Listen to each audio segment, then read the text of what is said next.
Hey everyone, welcome back to The Tent, your place for politics, policy, and progress. I'm your host, Colin Seaberger. The cost of living is top of mind for the American people and was one of the many issues that Donald Trump promised to address when he became president. But since taking office, he's done the exact opposite. Donald Trump's agenda is pushing the economy toward a Trump slump, and he's making it harder, not easier, for the American people to get by. With a report earlier this week confirming that inflation is actually trending up, and some recent poor jobs data, we wanted to dive into what's really going on with the economy and how Trump's policies are actually raising costs for American families. Joining me to break it down is Emily G., our top health and economic policy expert here at Cap Action. And stick around after the interview for a moment of joy because, folks, you may have heard, but we have some important Taylor Swift news to discuss. Emily G. is the Senior Vice President of Inclusive Growth here at the Center for American Progress Action Fund, where she oversees economic and health policy. She previously served as an economist at the Department of Health and Human Services and on the Council of Economic Advisors in the Obama White House. Emily, welcome back to the show. Thanks for having me on the pod. So we have so much to cover on the economic front, but really I just want to zoom out and start kind of big picture. This week, the Bureau of Labor Statistics released the latest monthly data for the Consumer Price Index, which is basically kind of monthly consumer inflation data, which showed that prices are on the rise, rising 2.7% over the course of the last year. And we see within that, core inflation is actually increasing at an even higher rate. Notably, housing and medical costs were main contributors to these numbers. Can you break down this inflation report for us and whether you think that we're starting to see Trump's economic agenda actually reflected in this data? Sure. So as you said, inflation is increasing. Or prices are increasing, rather. The core inflation, I think, is a worrying sign that core inflation, so that's consumer prices minus energy and food costs, was up 3.1%. Things are fairly steady for the overall CPI number, but when you combine that with other things happening in the economy, we're starting to show some signs of weakness. The main one would be the weak jobs report that we got a couple weeks ago, showing that the economy added just 73,000 jobs in July, far below expectations. And that was the weak job report that led Trump to fire the BLS commissioner. So I think what we're seeing is some signs of greater risk of stagflation. So that's an economy in which you have high price increases, but also weak job growth. And that puts the Fed in a challenging position, particularly when Trump keeps threatening higher tariffs and more tariffs. Yeah, I mean, it has certainly been a chaotic implementation, to say the least. And, it's impossible to talk about cost without touching on grocery prices. We know it's a huge pain point for, I think I saw a poll out earlier this week that over 80% of Americans say that it is a significant, if not minor, pain point in their financial situation. Things like coffee and beef were already getting more expensive. Now they have reached all-time highs. And that's before we're starting to see Trump's tariffs, kind of more and more of those costs being borne by consumers. And now even prices on everyday goods like toilet paper, laundry detergent, soap, toothpaste, they're all going up. What should consumers expect over the course of the next few months? How have kind of the tariffs played out to date in terms of obviously we're seeing some of these costs reflected in the data that's being paid, the prices that are being paid by consumers. But, businesses have also picked up some of the tab here. How should we expect that dynamic may change in the months ahead if we don't see a massive change in policy from the White House? So there's still a lot of uncertainty ahead, particularly because, we've all heard the term taco. Trump always chickens out on the tariffs, but, they are, on for a lot of goods in a lot of countries. And I think we can, there's major risk that we'll see higher prices for a couple of reasons. One is that, he announced these tariffs on his Liberation Day back in April, but then put them on a 90-day pause. And so those tariffs got put off. Coffee is a great example. You mentioned coffee, and that is not something that we're going to be able to make in America because only less than 1% of it is grown. That's Kona coffee in Hawaii, which is delicious. But we're not going to be able to grow our own coffee here. Bananas too. Yep, there are goods that we just can't make here. And so Yale Budget Lab estimates that consumers will end up paying about $2,400 more because of higher prices for imported goods over the year. So once those tariffs take effect. And I think another reason, as you mentioned, Charmin says it's going to be increasing the cost of toilet paper in the future. Tide plans to increase the cost of detergent.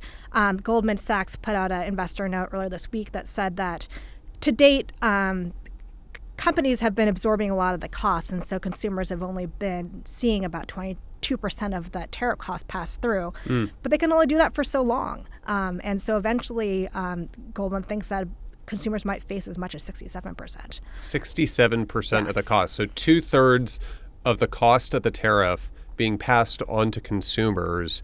That is staggering. Yes. Businesses have been eating this to some extent, but they can only do that for so long. And I think it will also get worse because of things that you might see on the shelves at Target or Best Buy or whatever are things that got imported earlier. They were on a container ship coming across the ocean months ago, or maybe even a year ago. But now, that consumers are going through the inventory, going through what they bought in advance of tariffs.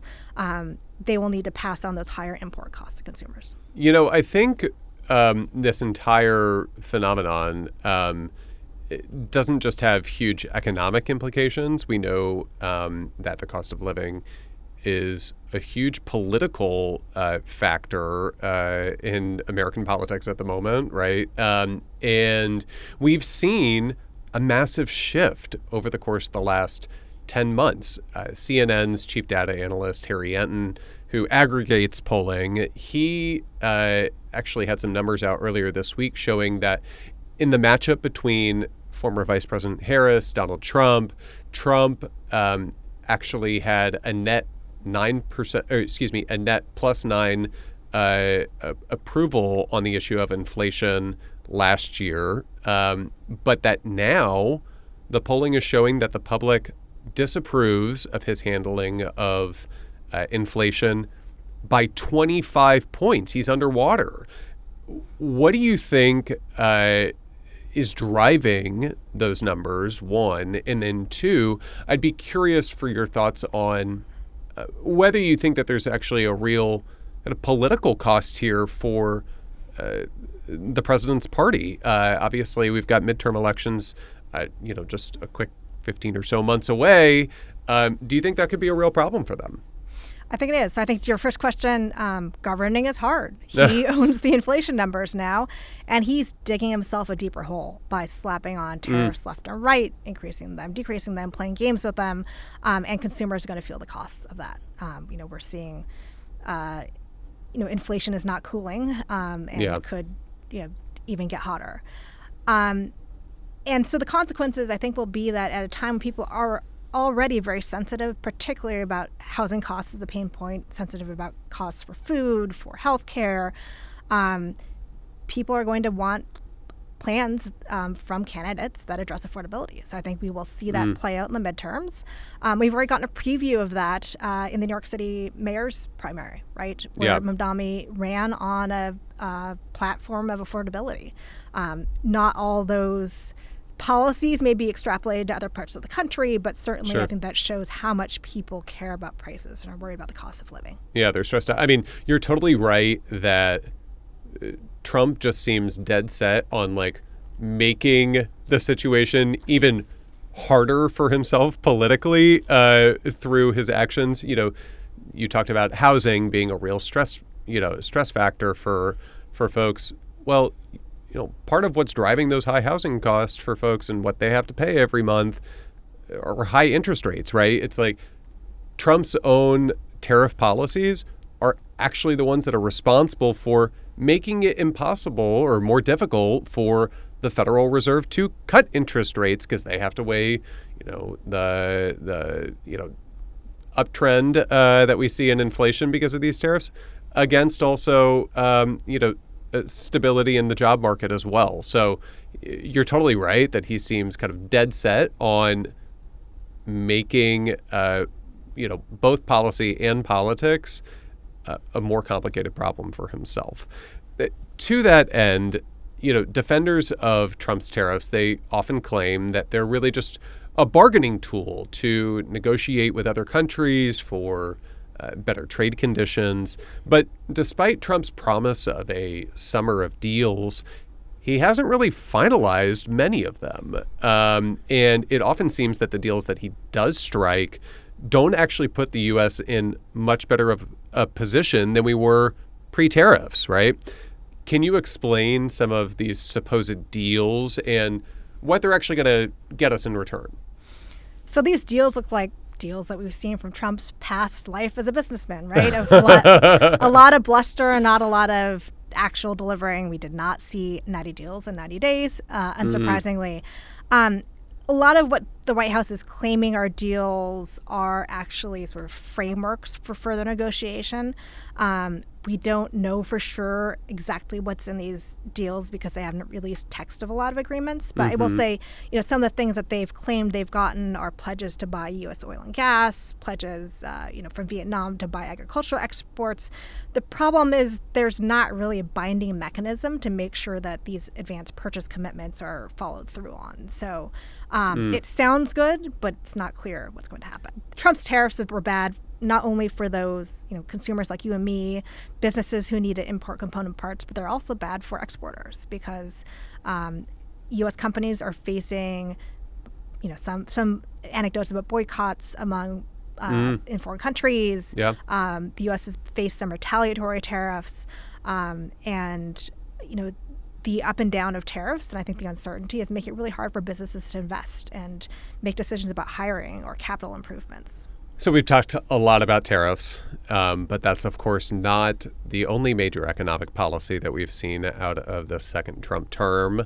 Last month, President Trump signed into law the Big Beautiful Bill Act, as he likes to call it. I'd say that it's a big, beautiful betrayal, personally. We got some new data out this week from the Nonpartisan Congressional Budget Office, which showed not only do taxpayers, at the lowest end of the income ladder end up actually seeing a net loss under a net loss of resources under this bill, and also simultaneously see those at the very top reaping huge benefits. But we know that simultaneously, a lot of people are going to lose their health care. A lot of people are going to lose their food assistance. Can you break down kind of what the bill means for folks and how these budget cuts will negatively affect Americans in their pocketbooks? Sure. So overall, this big, terrible bill, the bottom line is that it's a massive transfer of wealth from working families to the richest. The tax provisions of it are largely to the benefit of the wealthy, extending the 2017 Tax Cuts and Jobs Act provisions that were expiring. But at the same time, it also makes huge cuts to basic needs programs that Americans rely on to put food on the table and to have health care. It makes the biggest cuts in history to the Medicaid program and also to the Supplemental Nutrition Assistance Program. And so, as a result, we're going to see about 10 million more people uninsured, according to the Congressional Budget Office, and that's on top of people who lose insurance because of Trump administration actions and the expiration of enhanced subsidies for the Affordable Care Act. And it's also going to increase the deficit, which means over the long run, families who need to borrow, businesses who need to borrow are going to see higher interest rates. So for a family taking out a mortgage in the year 2030, that means thousands more in mortgage costs because of interest. That's a lot to have to swallow, given the fact that people are already stressed out by the high cost of housing. I know in June, housing prices in the country actually hit an all-time high under this president. I am curious to get your take on the fact that over the course of the last several years, we have seen that it's actually low-income Americans had actually been seeing some of the largest wage gains But a new report out from the Wall Street Journal this week showed that's actually started to completely get turned on its head. Low-income workers are actually seeing smaller gains than those at the top of the income spectrum, taken combined with the tax changes that you just mentioned. What do you think that this means for kind of big picture, the strength of America's middle class? Are you kind of worried about low and middle income families kind of slipping further and further behind, especially if wages kind of stay low as before we had started seeing some of these wage gains? Like, it had been a very long time before people were really enjoying a significant increase in pay. Yes, this is a bill that just will deeply increase inequality. We were already on a trajectory where middle class folks feel like it's hard to get ahead and hard to gain a foothold. And this bill this law actually now just gives huge tax breaks to the wealthy. And what's more is, we know the economy goes through cycles of boom and bust. And when times are tough, or people individually fall in hard times, they lose a job, they get laid off, might have to step out of the workforce to care for a family member. That's why we have programs like SNAP and Medicaid, so that when people need help, they can get help. And what the Republican majority just did is gutted those programs and made it harder to get on them with work requirements. And we know from experience that work requirements also entrap people who aren't able to get that paperwork done, but otherwise would be eligible for programs. You talked about some of the changes that the Trump administration is overseeing in the Affordable Care Act. I know you were an economist in the Obama Department of Health and Human Services. One of the things that we've seen recently is KFF put out a report a few weeks ago showing that because congressional Republicans and the president have refused to take action, voted against extending some of the enhanced premium tax credits that have helped lower the cost of health insurance over the course of the past few years. By allowing those to expire and go away, they're actually projecting, because of both that policy change as well as the president's tariffs, that premiums next year for health insurance in the individual market are going to skyrocket an average of 18%, which is more than double the amount that was announced or that was forecasted last year in terms of the price increase for 2025. So what do you think, this says about like the health of kind of the healthcare system, and is there anything that the federal government or local and state governments can do to help protect people's access to healthcare? Yeah, so this is another affordability issue. I think healthcare is another big ticket item that really weighs heavily on families' budgets. And so what the Affordable Care Act was designed to do is give lower and middle income families a protection of making sure that for those who have to buy health insurance on their own through the Obamacare or health insurance marketplaces, that amount would remain affordable. And so what we're seeing, what you referred to as the insurers are starting to file their rates for 2026. People will sign up in the fall for those plans, and then they have the coverage in 2026.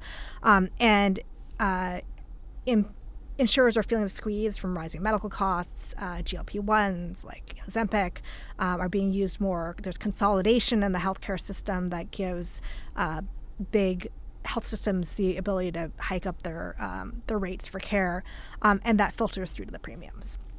And so you're going to be seeing higher costs for health insurance. But the even bigger sticker shock that a lot of people who buy coverage on their own are going to see is because this one big terrible bill didn't extend those premium subsidies. People who get subsidies in the marketplace are going to see it get less help than they used to. So under the Biden administration, there were a couple laws that gave enhanced subsidies to low-income people, also made subsidies available for more middle-income families. Mm-hmm. Those will expire, and so, for example, a 60-year-old couple who makes just above that threshold that family of two could see $15,000 more in premium costs if they wanted to keep their plan. 15,000? This is going to be huge for people who are just on the cusp of getting financial help. Yeah. And a lot of people, they can't just not go without health insurance, right? Yeah, that market is meant for people who don't qualify for public programs, don't get health insurance through work. And so it's going to hit people who are older and out of the workforce. It's going to hit people who are entrepreneurs who don't get work-based health insurance, or people who might be between jobs. Yeah. I mean, that is a staggering sum.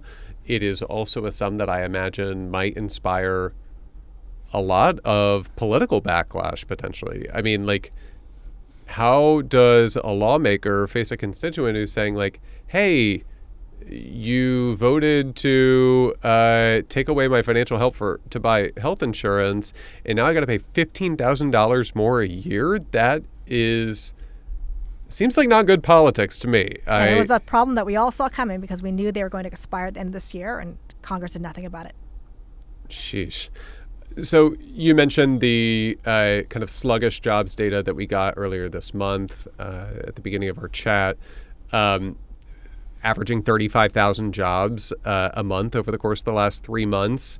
After we got some of the latest revisions to some of the jobs data, the president, in response, ended up firing the commissioner of the Bureau of Labor Statistics after those jobs numbers were released. And, I think that has really caused a lot of Americans to question the health of the economy, right? If this is his response to the data is to say, hey, you can't trust it, or you don't need this anymore, right? And I need to put a lackey in there to make sure everything is on the up and up. I think that doesn't sit well with a lot of Americans, but I also know that there are huge economic implications for the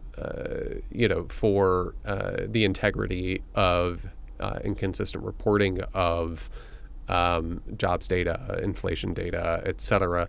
What do you think this move means for the reliability of the data that we get from the federal government? And, what else should people be looking to stay informed about the health of the economy, against what could be some, choppy waters in the months ahead? I saw the president earlier this week tapped a new person for the job. Do you have any insights on, whether we could be trusting that they're going to handle their job with integrity?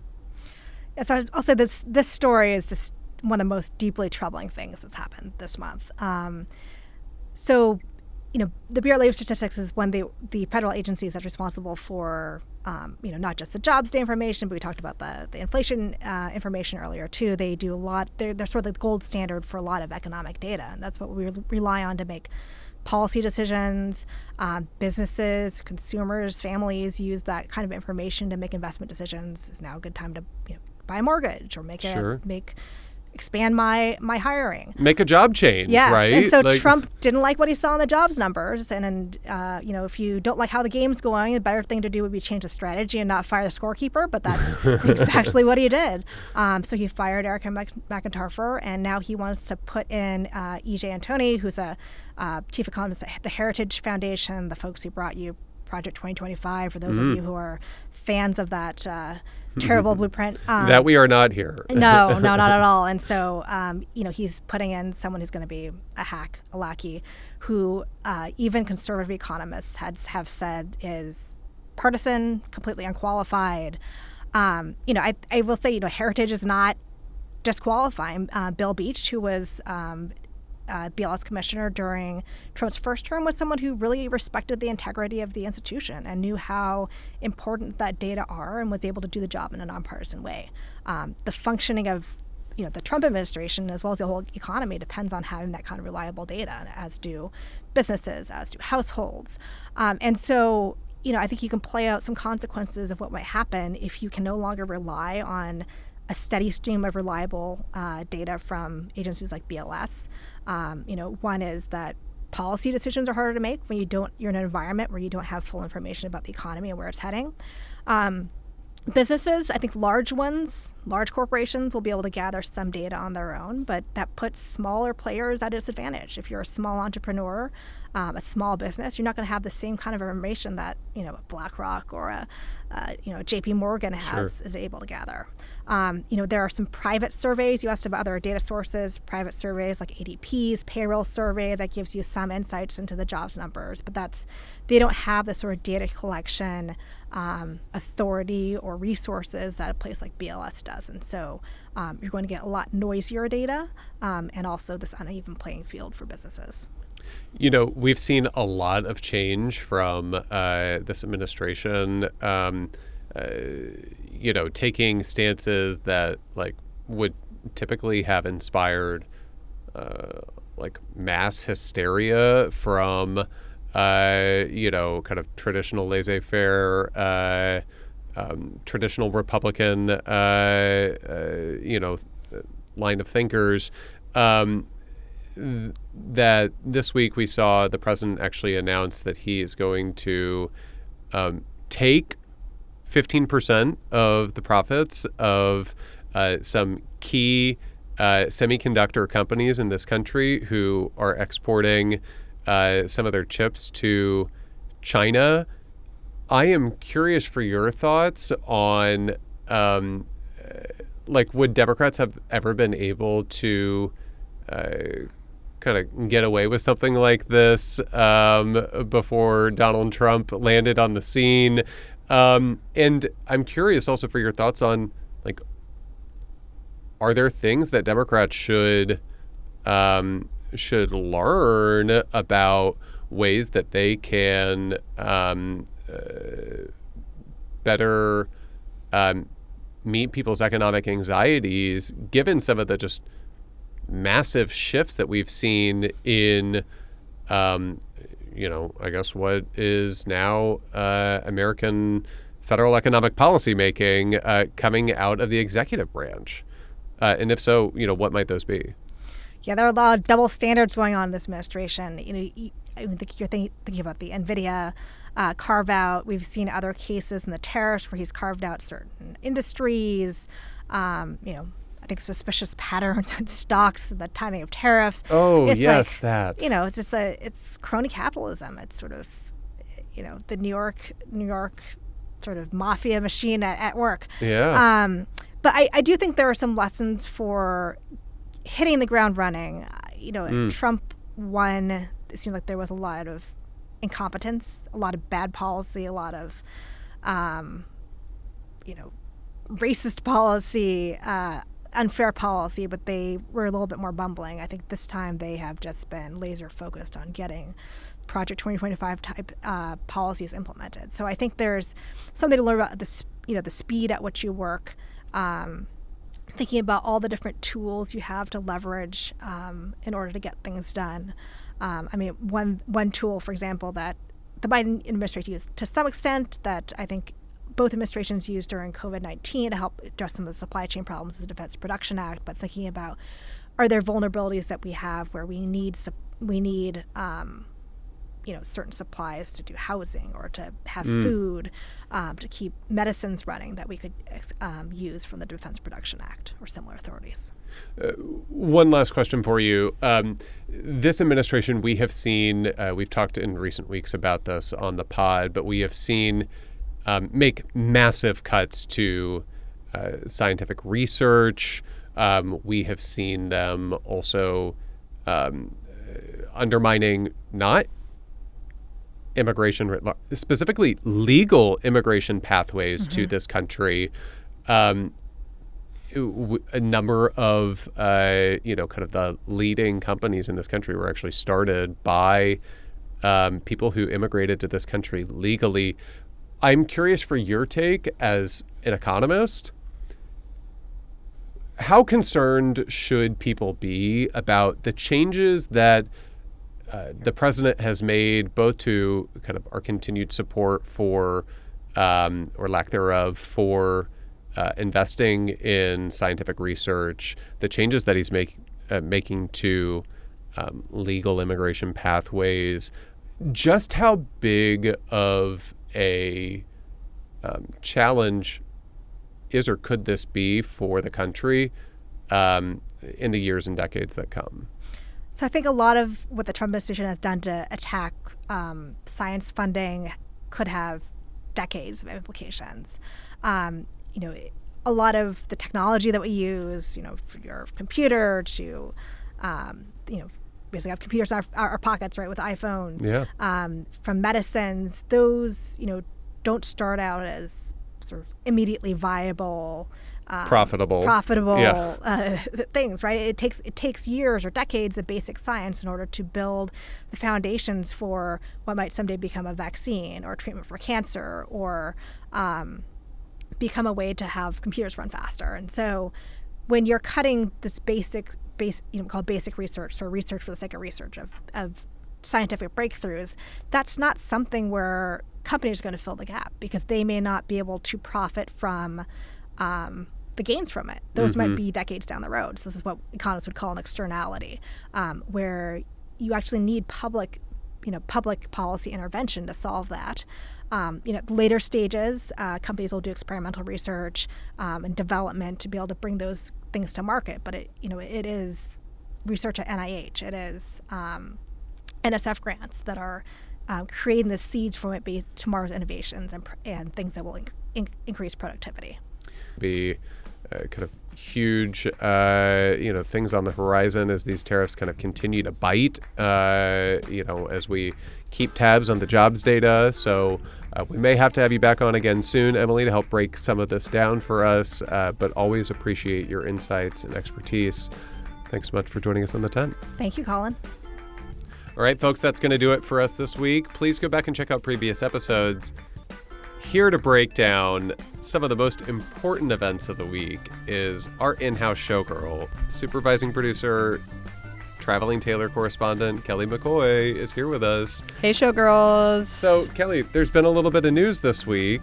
Has there? Yeah, you may have caught, but one Taylor Allison Swift announced that she's going to be releasing her 12th album, Woo! The Life of a Showgirl.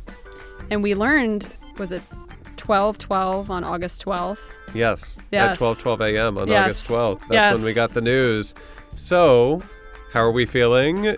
Any predictions? I know it's not out yet. We don't have a set list, a track list. We don't have too much beyond the kind of green-orange lock that we have seen to date at the time of this recording. I know there is going to be another big podcast interview that comes out this week on New Heights with Jason Kelce and Travis Kelce, with one Taylor Swift being a very highly anticipated guest. But any predictions for what we may see with this album? They probably will have a few more listens, I suppose, than we will here on The Tent. But depending on how this conversation goes. We'll let it slide. Yeah. I don't think my feet have been touching the floor in the past 24 hours. I forgot what Taylor Mania feels like, and I am here for it after the past 6 months that we've had. Yes. Here in Washington, D.C. This is perhaps the best news I've heard in 2025, to say the least. I am excited for what seems to be a more Reputation sounding, a little poppy, maybe? Yes, yeah. New album, given some of the folks that are we think might be behind this album, given the playlist that she shared on Spotify. Yeah. We love Jack Antonoff, but I am not sad about a more poppy Reputation style sounding album. I'm a 1989 fan myself. Yes. So Lover fan, so bring it on. I'm ready to go. I also think the little stars in the TS logo, I feel are kind of pop inspired. So we will see what we end up getting.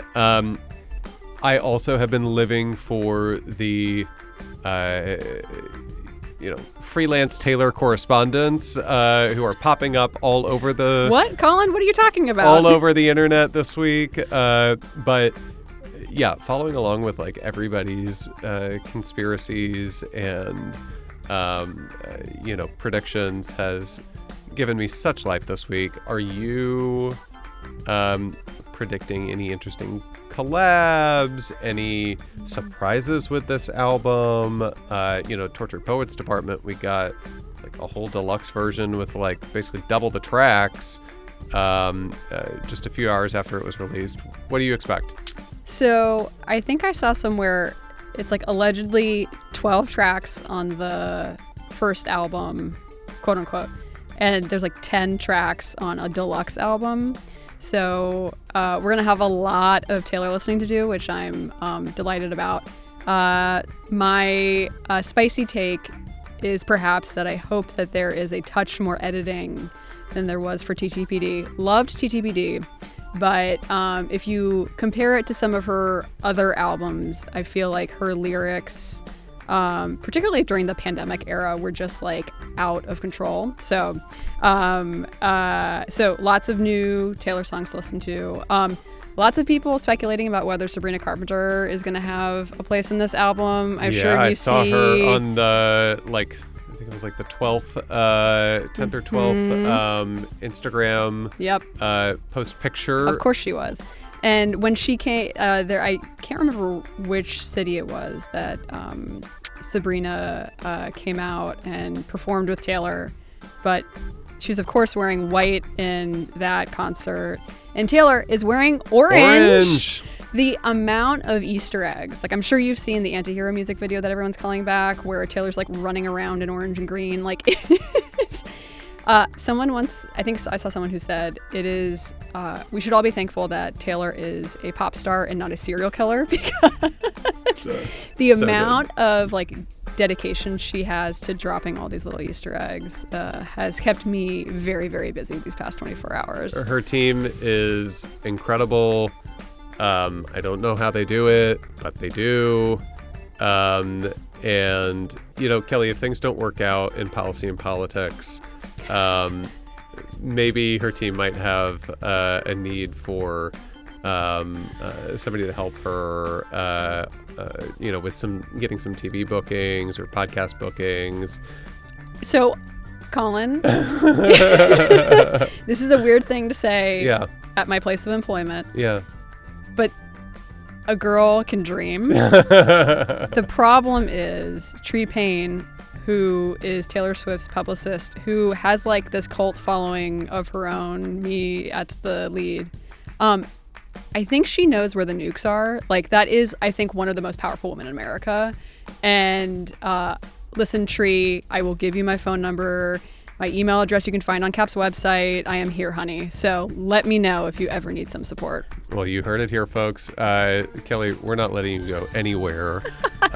Thank you for joining Taylor in reclaiming orange from the president this week. And folks, I know you are like us, highly anticipating this album release. And if not, well, that's unfortunate for you. Sorry you have bad taste. Yes. And with that, take care of yourselves, and we'll talk to you next week. Bye, showgirls. The Tent is a podcast from the Center for American Progress Action Fund. It's hosted by me, Colin Seaberger. Muggs Leone is our digital producer. Kelly McCoy is our supervising producer. Mishka Espy is our booking producer. Haifan, Olivia Mowry, and Tony Pandolfo are our video team. You can find us on YouTube, Apple, Spotify, Google Play, or wherever you get your podcasts.